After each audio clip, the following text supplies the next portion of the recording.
हम लोगों को पढ़ने हैं। आपकी पाठ्य पुस्तक में उनके 2 पद हैं। प्रथम पद में बालक कृष्ण को जगाने की क्रिया की जा रही है। अत्यंत ही मधुर और कोमल स्वर के साथ बालक कृष्ण को जगाने का कार्य किया जा रहा है। यह भी वात्सल्य रस से जुड़ा हुआ एक पद है। दोनों पद वात्सल्य रस से जुड़े हुए हैं। दूसरे पद में सूरदास क्या कहते हैं? दूसरे पद में सूरदास बालक कृष्ण को नंद बाबा की गोद में बैठ करके भोजन करते हुए उसका चित्र प्रस्तुत कर रहे हैं कि बालक कृष्ण बाबा नंद की गोद में भोजन कर रहे हैं और भोजन करने के दौरान वो अनेक ऐसी बाल सुलभ क्रियाएं कर रहे हैं जिसको देख करके सामान्य पाठक का मन अत्यंत ही आह्लादित हो जाता है। वह जो चित्र प्रस्तुत करते हैं अत्यंत ही मनोहारी और चित्ताकर्षक है। उसको देख करके बालक कृष्ण के उस भोजन करने को और बाल सुलभ क्रियाओं को देख करके उनके माता यशोदा का मन भी अत्यंत ही आह्लादित हो जाता है। तो ये दोनों पद अत्यंत ही सुंदर हैं, गेय हैं। गेय यानी गाने योग्य हैं। संगीत के सुरों पर इसको एक तरह से इस पदों की रचना की गई है क्योंकि सूरदास को संगीत का बहुत ही अच्छा और गहरा ज्ञान था। तो उनके सारे पद लगभग बड़े बड़े गायकों ने गाए हैं। शास्त्रीय संगीत में इनके पदों को लयबद्ध किया गया है। तो हम लोग दोनों पदों को ठीक से उसका पाठ करेंगे, अभ्यास करेंगे और मैं आप लोगों को उसका भावार्थ और उसकी व्याख्या पूर्ण रूप से बता दूंगा। आप सभी पुनः मुझे लिख करके अपने शब्दों में दिखाएंगे। तो हम लोग आज प्रथम पद और द्वितीय पद दोनों का भावार्थ पढ़ेंगे। ठीक है, पद को हम लोग देखते हैं। हाँ जी सर।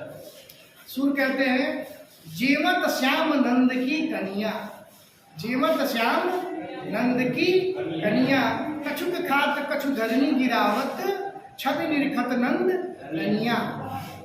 सुर कहते हैं कि जेमत श्याम नंद की कन्या, अर्थात श्याम अर्थात बालक कृष्ण नंद बाबा की गोद में खा रहे हैं, भोजन कर रहे हैं।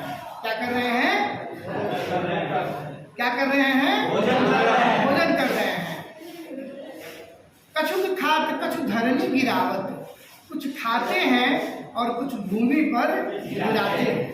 कुछ खाते हैं और कुछ भूमि पर गिराते हैं। छवि निरखत नंद रनिया, और इस दृश्य को दूर से नंद की रानी जो है अर्थात कृष्ण की माँ जो है वो देख रही हैं, निहार रही हैं, क्योंकि ये बाल सुलभ क्रियाएं जो कृष्ण की हैं अत्यंत ही मनोहारी हैं, आनंदित करने वाली हैं, हृदय को सुख पहुँचाने वाली हैं।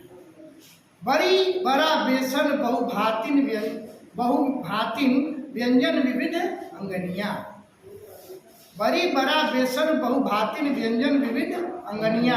अनुप्रास का यहाँ पर प्रयोग है। अनुप्रास अलंकार का प्रयोग क्यों किया जाता है? क्योंकि अनुप्रास के प्रयोग से काव्य में एक संगीत और एक लय पैदा होता है। कछुक खात कछु धरनी गिरावत है, कैसे ऐसा लग रहा है जैसे कोई धुन बज रही हो, कोई तबले का स्वर हो, कोई ढोलक का स्वर हो। कछुक खात कछु धरनी गिरावत है, छवि निरखत नंद रनिया, बड़ी बड़ा बेसन बहुभातिन व्यंजन विविध अंगनिया। अनेक प्रकार के बड़ी और बड़ा बेसन के रखे हुए हैं और अनेक प्रकार के विविध प्रकार के व्यंजन जो है आंगन में रखे हुए हैं, जिसे कृष्ण बार बार जा करके लेते हैं। डारत खात लेत अपनई कर, डारत खात लेत अपनई कर, रुचि मानत दधी दुनिया। अपने ही हाथों से वह खाने को अधिक प्रयत्न करते हैं, कभी डालते हैं, कभी खाते हैं और दही की दुनिया उन्हें, दुनिया अर्थात दोना, दुनिया दही के जो पत्तल या पत्ते के व्यंजन बर्तन हैं, दोने हैं, उसमें दही रखे हुए हैं, वो उन दही के व्यंजनों को अधिक प्रेम पूर्वक रुचि पूर्वक खाते हैं। दही बालकों को मक्खन इसलिए प्रिय होता है क्योंकि उसमें एक माधुर्य होता है, मीठी चीजें बालक अधिक पसंद करते हैं। मिश्रित दधि मक्खन मिश्रित करी मुख नावत छवि धनिया। मिश्री दधि माखन मिश्रित करी मुख नावत छवि धनिया। मिश्री दही माखन मिश्रित करके ये सभी मिला करके उनको दिया जा रहा है और ये सभी मिश्रित करके अपने मुंह में पोत लेते हैं, मुंह में लगा लेते हैं, क्योंकि बच्चों के हाथ इतने सिद्धहस्त नहीं होते हैं कि वो सीधे मुख में ही डाले। वो प्रायः मुंह में अगल बगल वो लगा लेते हैं भोज्य पदार्थों को, और उसको देख करके अत्यंत ही इस बाल सुलभ कृत्य को बड़ा ही मन प्रसन्न होता है, आनंदित होता है। वह छवि अत्यंत ही मनोहारी है, मनो आकर्षक है, चित्त आकर्षक है। जब वो मुख में अपने, जो भोजपुरी में कहा जाता है कि लभेर लेना, तो वो दही माखन मिश्रित करके मुंह में पोत लेते हैं, लभेर लेते हैं। आगे देखिए, आपुन खात नंद मुख नावत सो छवि कहत न बनिया। आपुन खात नंद मुख नावत, स्वयं तो खाते हैं, बाबा नंद के मुख में भी डालते हैं। बच्चे प्रायः जिसके साथ बैठे होते हैं, खाते हैं और जिनसे प्रेम होता है उनके मुख में भी वह डालते हैं।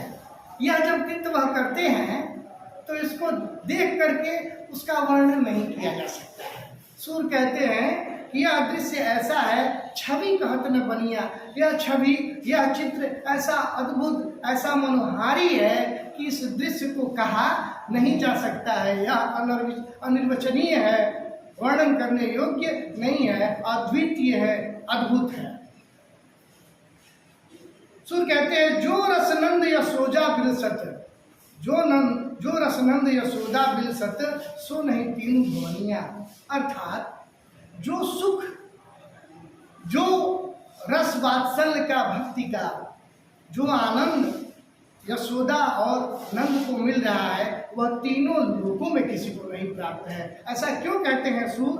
क्योंकि स्वयं अंबुज करधारी अर्थात विष्णु भगवान, विष्णु अवतार लेकर के, एक बालक का रूप लेकर के नंद और यशोदा के आंगन में, ब्रज में, उनके घर में उनके साथ खेल रहे हैं। यह सुख किसी को तीनों लोकों में प्राप्त नहीं है। यह अद्भुत नज़ारा, यह अद्भुत दृश्य सिर्फ नंद और यशोदा के ही आंगन में देखने को प्राप्त हो सकता है। भोजन करी नंद अचमन लीनो मांगत सूर जुठनिया।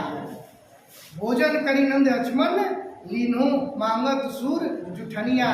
अर्थात सूर कहते हैं कि भोजन करके जब नंद अपना आचमन कर लेते हैं, हस्त प्रक्षालन कर लेते हैं, मुंह हाथ धो लेते हैं, तो सूर उनसे विनती करते हैं, प्रार्थना करते हैं, कभी अर्ज करते हैं कि काश मुझे थोड़ा सा जूठा नहीं मिल जाता कृष्ण का, उस श्याम का, उस ब्रजनंदन का, ब्रज बिहारी का, भगवान विष्णु का, तो मेरा यह जीवन धन्य हो जाता।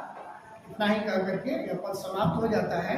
अनुप्रास अलंकार कहाँ कहाँ है उसको आप उसकी पहचान करिए और इसका भावार्थ अपने शब्दों में लिखिए। ठीक है।